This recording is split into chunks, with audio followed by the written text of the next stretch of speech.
دوسرا سمویل اور اس کا 12واں باب جو 32 آیات پر مشتمل ہے۔ اور خداوند نے ناتن کو داؤد کے پاس بھیجا۔ اس نے اس کے پاس آ کر اس سے کہا، کسی شہر میں 2 شخص تھے، ایک امیر دوسرا غریب۔ اس امیر کے پاس بہت سے ریوڑ اور گلے تھے، پر اس غریب کے پاس بھیڑ کی ایک پٹھیا کے سوا کچھ نہ تھا، جسے اس نے خرید کر پالا تھا، اور وہ اس کے اور اس کے بال بچوں کے ساتھ بڑی تھی۔ وہ اسی کے نوالے میں سے کھاتی اور اس کے پیالے سے پیتی اور اس کی گود میں سوتی تھی، اور اس کے لیے بطور بیٹی کے تھی۔ اور اس امیر کے ہاں کوئی مسافر آیا، سو اس نے اس مسافر کے لیے جو اس کے ہاں آیا تھا پکانے کو اپنے ریوڑ اور گلے میں سے کچھ نہ لیا، بلکہ اس غریب کی بھیڑ لے لی اور اس شخص کے لیے جو اس کے ہاں آیا تھا پکائی۔ تب داؤد کا غضب اس شخص پر بشدت بھڑکا، اور اس نے ناتن سے کہا کہ خداوند کی حیات کی قسم کہ وہ شخص جس نے یہ کام کیا واجب القتل ہے، سو اس شخص کو اس بھیڑ کا چوگنا بھرنا پڑے گا، کیونکہ اس نے ایسا کام کیا اور اسے ترس نہ آیا۔ تب ناتن نے داؤد سے کہا کہ وہ شخص تو ہی ہے۔ خداوند اسرائیل کا خدا یوں فرماتا ہے کہ میں نے تجھے مسا کر کے اسرائیل کا بادشاہ بنایا، اور میں نے تجھے ساؤل کے ہاتھ سے چھڑایا، اور میں نے تیرے آقا کا گھر تجھے دیا، اور تیرے آقا کی بیویاں تیری گود میں کر دیں، اور اسرائیل اور یہودا کا گھرانہ تجھ کو دیا۔ اور اگر یہ سب کچھ تھوڑا تھا تو میں تجھ کو اور چیزیں بھی دیتا، سو تو نے کیوں خداوند کی بات کی تحقیر کر کے اس کے حضور بدی کی؟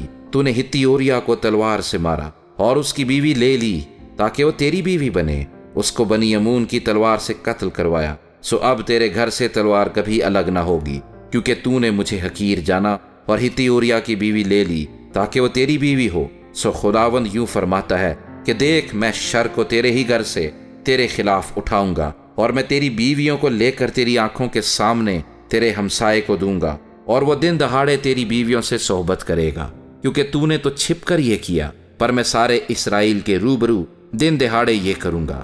تب داؤد نے ناتن سے کہا، میں نے خداوند کا گناہ کیا۔ ناتن نے داؤد سے کہا کہ خداوند نے بھی تیرا گناہ بخشا، تو مرے گا نہیں، تو بھی چونکہ تو نے اس کام سے خداوند کے دشمنوں کو کفر بکنے کا بڑا موقع دیا ہے، اس لیے وہ لڑکا بھی جو تجھ سے پیدا ہوگا مر جائے گا۔ پھر ناتن اپنے گھر چلا گیا، اور خداوند نے اس لڑکے کو جو اوریا کی بیوی کے داؤد سے پیدا ہوا تھا مارا، اور وہ بہت بیمار ہو گیا۔ اس لیے داؤد نے اس لڑکے کی خاطر خدا سے منت کی، اور داؤد نے روزہ رکھا اور اندر جا کر ساری رات زمین پر پڑا رہا، اور اس کے گھرانے کے بزرگ اٹھ کر اس کے پاس آئے کہ اسے زمین پر سے اٹھائیں، پر وہ نہ اٹھا، اور نہ اس نے ان کے ساتھ کھانا کھایا، اور 7ویں دن وہ لڑکا مر گیا۔ اور داؤد کے ملازم اسے ڈر کے مارے یہ نہ بتا سکے کہ لڑکا مر گیا، کیونکہ انہوں نے کہا کہ جب وہ لڑکا ہنوز زندہ تھا اور ہم نے اس سے گفتگو کی تو اس نے ہماری بات نہ مانی، پس اگر ہم اسے بتائیں کہ لڑکا مر گیا تو وہ بہت ہی کڑے گا۔ پر جب داؤد نے اپنے ملازموں کو آپس میں پھسپھساتے دیکھا تو داؤد سمجھ گیا کہ لڑکا مر گیا۔ سو داؤد نے اپنے ملازموں سے پوچھا، کیا لڑکا مر گیا؟ انہوں نے جواب دیا، مر گیا۔ تب داؤد زمین پر سے اٹھا اور غسل کر کے اس نے تیل لگایا اور پوشاک بدلی، اور خداوند کے گھر میں جا کر سجدہ کیا۔ پھر وہ اپنے گھر آیا، اور اس کے حکم دینے پر انہوں نے اس کے آگے روٹی رکھی اور اس نے کھائی۔ تب اس کے ملازموں نے اس سے کہا، یہ کیسا کام ہے جو تو نے کیا؟ جب وہ لڑکا جیتا تھا تو تو نے اس کے لیے روزہ رکھا اور روتا بھی رہا، اور جب وہ لڑکا مر گیا تو تو نے اٹھ کر روٹی کھائی۔ اس نے کہا کہ جب تک وہ لڑکا زندہ تھا میں نے روزہ رکھا اور میں روتا رہا، کیونکہ میں نے سوچا کیا جانے خداوند کو مجھ پر رحم آ جائے کہ وہ لڑکا جیتا رہے، پر اب تو وہ مر گیا، بس میں کس لیے روزہ رکھوں؟ کیا میں اسے لوٹا لا سکتا ہوں؟ میں تو اس کے پاس جاؤں گا، پر وہ میرے پاس نہیں لوٹنے کا۔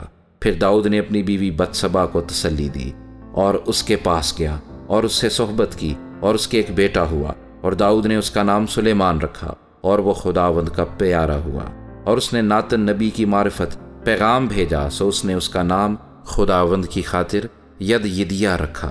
اور یوآب بنی امون کے ربا سے لڑا، اور اس نے دارالسلطنت کو لے لیا۔